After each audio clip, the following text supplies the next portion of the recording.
My name is Madison Barra, and welcome to my podcast, where it's all about teaching you how to lose weight, keep it off, and actually enjoy the process.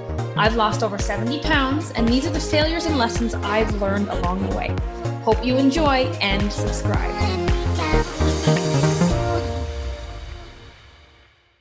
Now, today I want to talk about something that was really cool to me, and I just kind of discovered a name for this, but I'd always felt it. And basically, this thing I want to talk about today is one of the reasons that most women, they kind of stay comfortably numb in their weight loss journey, where they are kind of, like I said, that numb feeling. So they're not really unhappy, but not really happy. So they're in this no man's land of never really making a decision or losing the same 5, 10, maybe 20 pounds on and off for the rest of their life. And this is a really cool way that explains what's going on. So if you feel like that's kind of been you teeter-tottering for quite a while, and you're kind of just numb to it, you're not super unhappy, but you're not like ecstatic either. You're kind of in the middle and indifferent about your weight loss journey. This talk today could be the thing that kind of kicks you in the butt and sparks it and really explains to you why and what's been going on. So I was scrolling through Instagram, and my newsfeed is full of motivational quotes and scientific studies and stuff like that. And I came across one motivational video, and it was talking about something called the region beta paradox. I believe that was the name. Name's not super important. The concept is just really cool. And basically what this concept was talking about is it was saying sometimes okay situations are actually worse than bad situations. So let me say that again. Sometimes okay situations are actually worse off for you than straight out, flat out bad situations. And the example in the video they gave was this. So let's say you're in a bad relationship or a bad marriage, and you know you should leave. You guys fight all the time, but bills are paid, the house is paid off, you're staying together for the kids, you know, it's manageable, right? Where that's kind of an okay situation, right? You'd be better off if you left, but because it's okay and it's not awful and horrible, you don't leave, right? Where if the relationship was bad and worse and you were screaming at each other every day and bills couldn't be paid and maybe there was some abuse, that is a horrible, worse situation. And what this video was stating was that type of environment is actually going to be an environment that would promote somebody to move and make change more.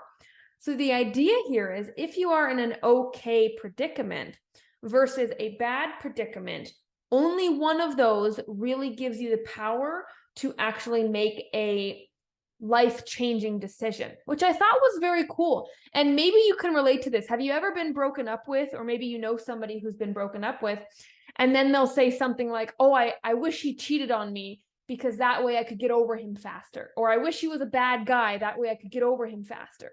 Right? You ever hear that before? When someone's a good guy and they break up with you, it's harder to get over them. And so that's kind of the same idea with this region beta paradox. It's that if you are struggling along your weight loss journey and you've yet to be able to figure this stuff out, then what's probably happening is you're just in this okay situation where, you know, maybe you don't like what you see in the mirror. Maybe there's some rolls that you can grab. Maybe your pants are getting a little tighter. Maybe you don't like the number on the scale. Maybe your energy is dropping, but you know, your blood work is fine. You're not on medication. The doctor says you're not going to have a heart attack. You know, it's not horrible.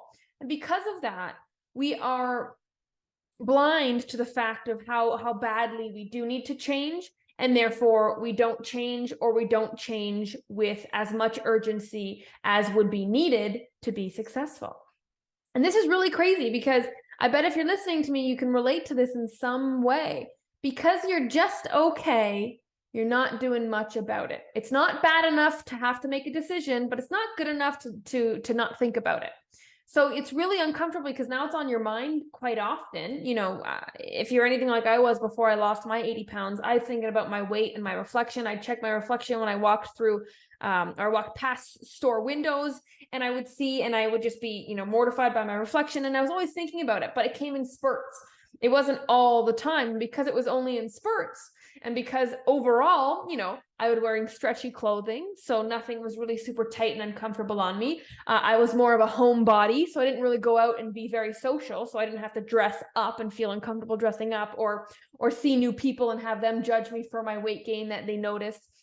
So I wasn't really confronted with the uncomfortable reality of having gained so much weight and being so unhealthy and being dangerously unhappy. I just wasn't confronted with that every day.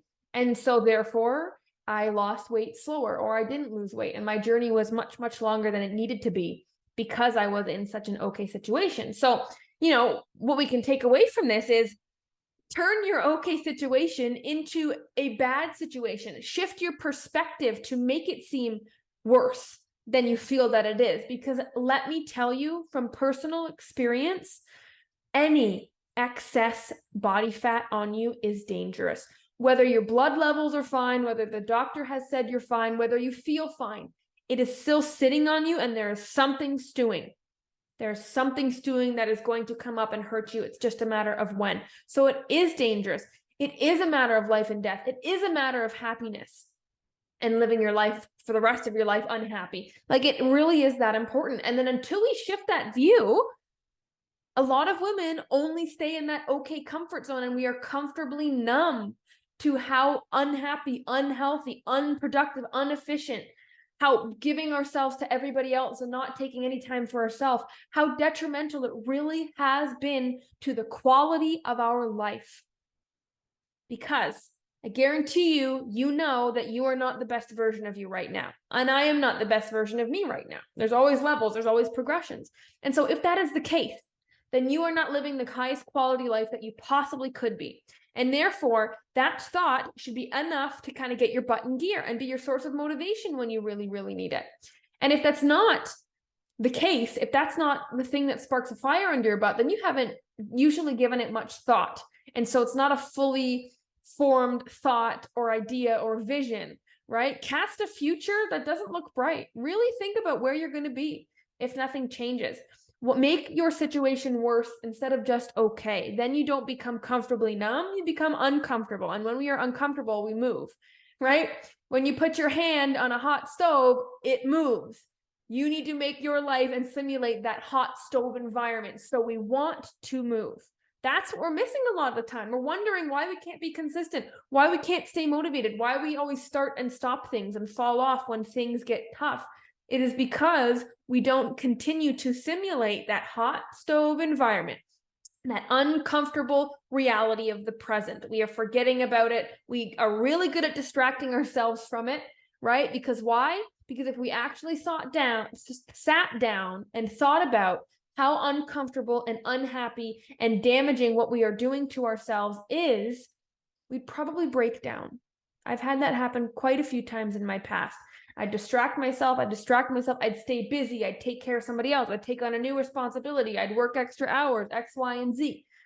And then finally, when I had a minute to myself, I'd break down because I couldn't distract myself anymore and I was unhappy. And so it was actually through the simulation of, okay, this is bad, and I need to remind myself of how bad this really is in order to keep going and give me the fire under my butt that I need and that I have missing to be successful long-term, instead of just short-term for a week or for a month when I get motivated and I'm truly sick of my shit.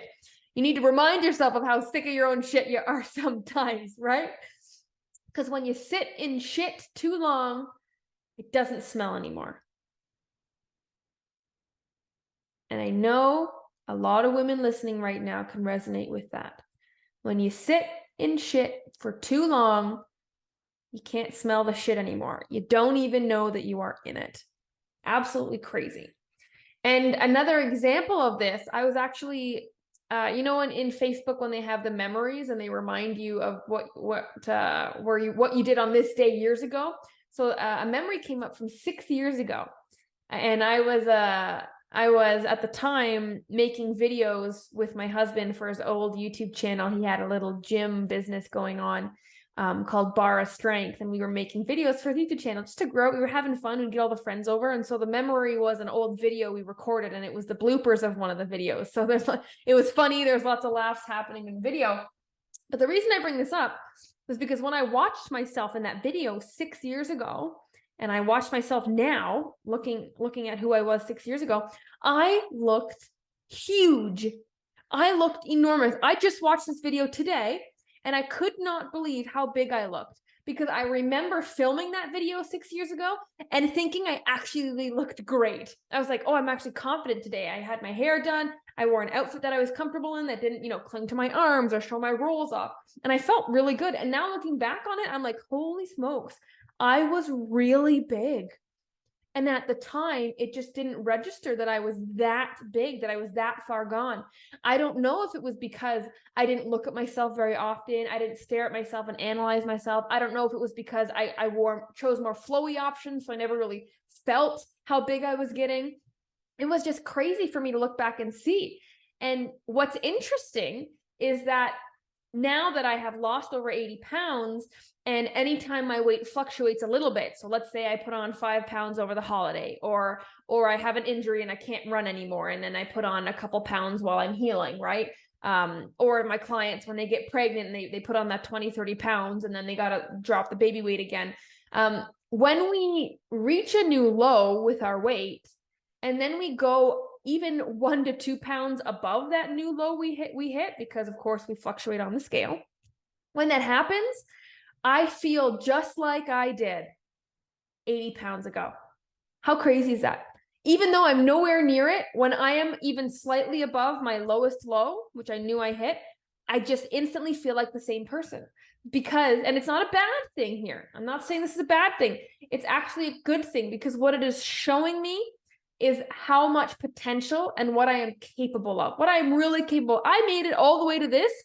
That is how much capability I have. That is how much potential I have. I can't not live up to that every day. I have to strive for that. That was the best version of me. Because let me tell you, the version of you that's lost the weight, of course you look better. Of course you've got more energy. But guess what else happens?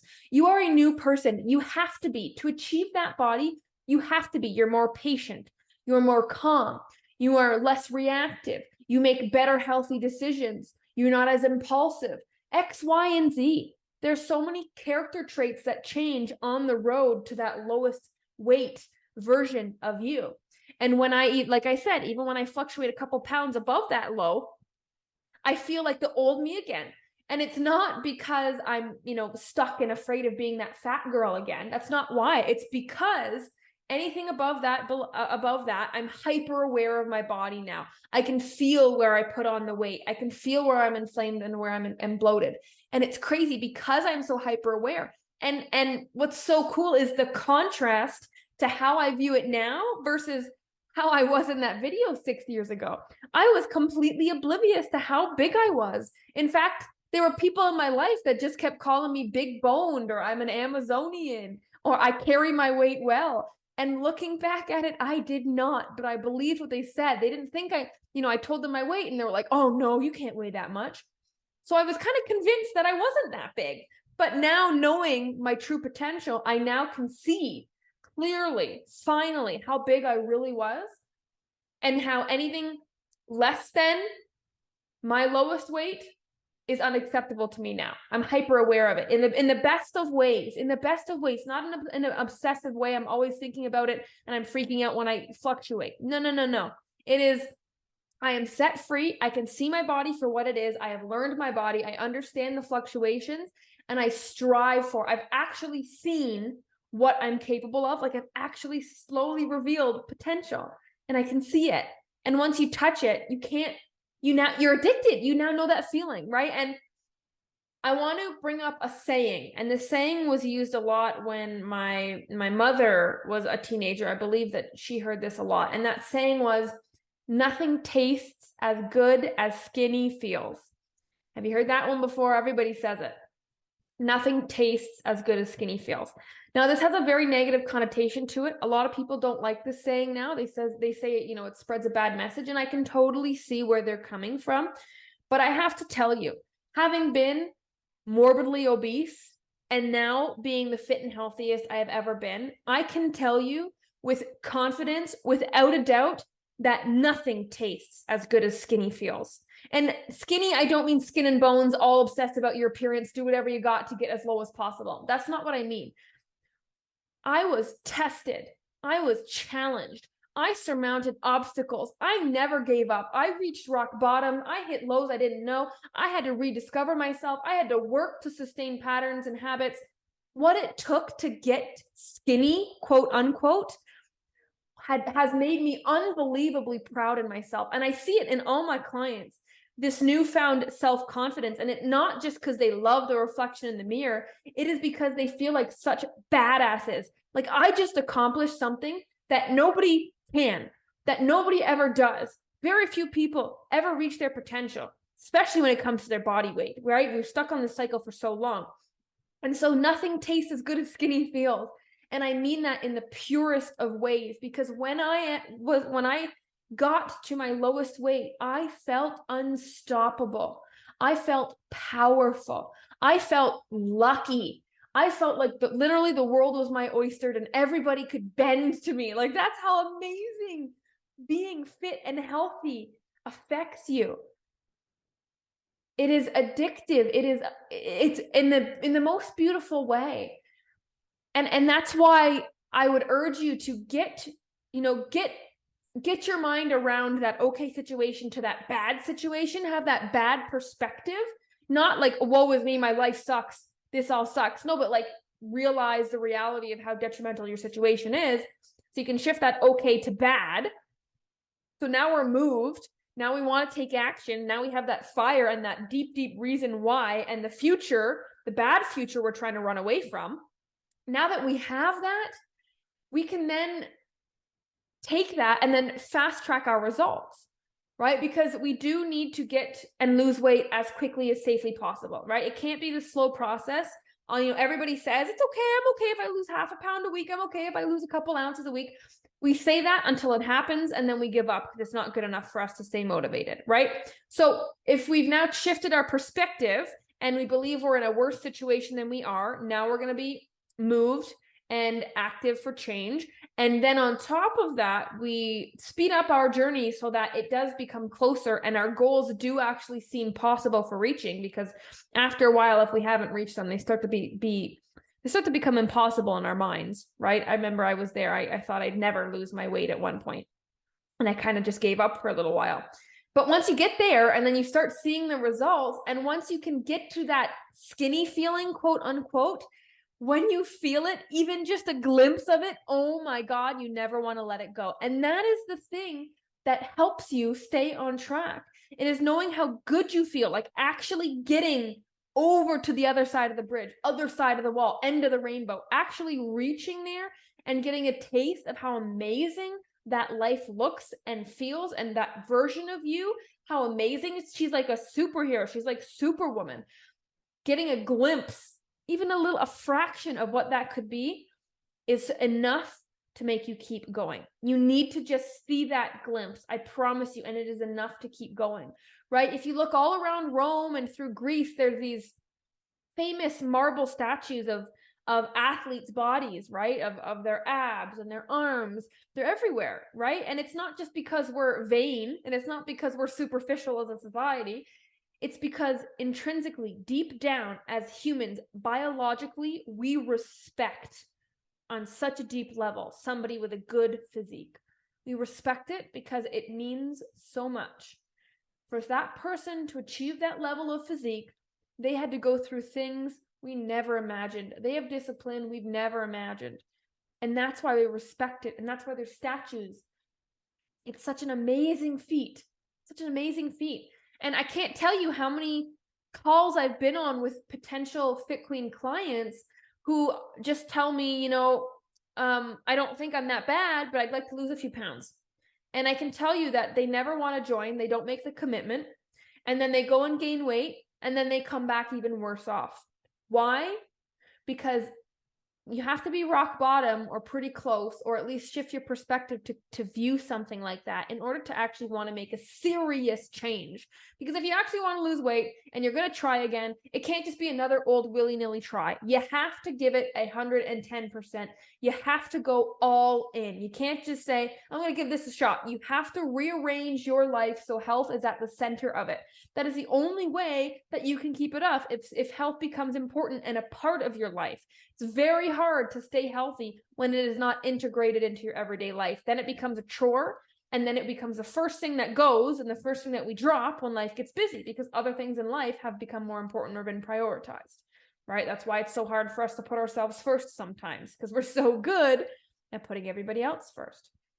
And so the amount of women that I've jumped on a call with who just weren't ready because they thought they were okay, and they always came back worse off, and then they were ready to finally commit. And if I can save you that journey, if I can save you the journey of having to go actually hit a rock bottom and go actually gain more weight to get really upset and uncomfortable enough to dive headfirst into really trying, if I can save you that cycle, I want to. Of course I want to. I had to go through that. I remember jumping on the scale and bawling when I was my heaviest weight, and that's what finally triggered me to change. But if I could speed up that process, if I could have skipped all those years of the time and the money and the energy that I wasted before that point, and then just got right to that point, game over. And so that's my hopes for you from this call, is to, speed up or reframe your situation and your reality so it does seem like a rock bottom or close to rock bottom, or really worse and uncomfortable and damaging and detrimental if you stay in it any longer. We need to view that. That is how we move as humans. We move away from pain more often than we move towards pleasure. So create that pain in your mind, that productive pain. That is what women are missing. It is usually self-pity and negative pain that's unproductive, and that actually sabotages us and makes us say screw it, and then we eat the whole pizza because what's the point, right? Productive pain. Search for your productive pain. Skip all of the half-ass tries. Find your productive pain, use it to fuel you, and you will be amazed. And then taste that glimpse of that skinny, quote unquote, of that best version of you. And I guarantee you'll never turn back when you actually taste it. It's amazing. If you found this podcast valuable, I hope you leave us a 5-star review. And if you want to learn more about the Fit Queen way of weight loss, visit www.fitqueen.com. Thank you for listening, and hit that subscribe button so you don't miss another episode.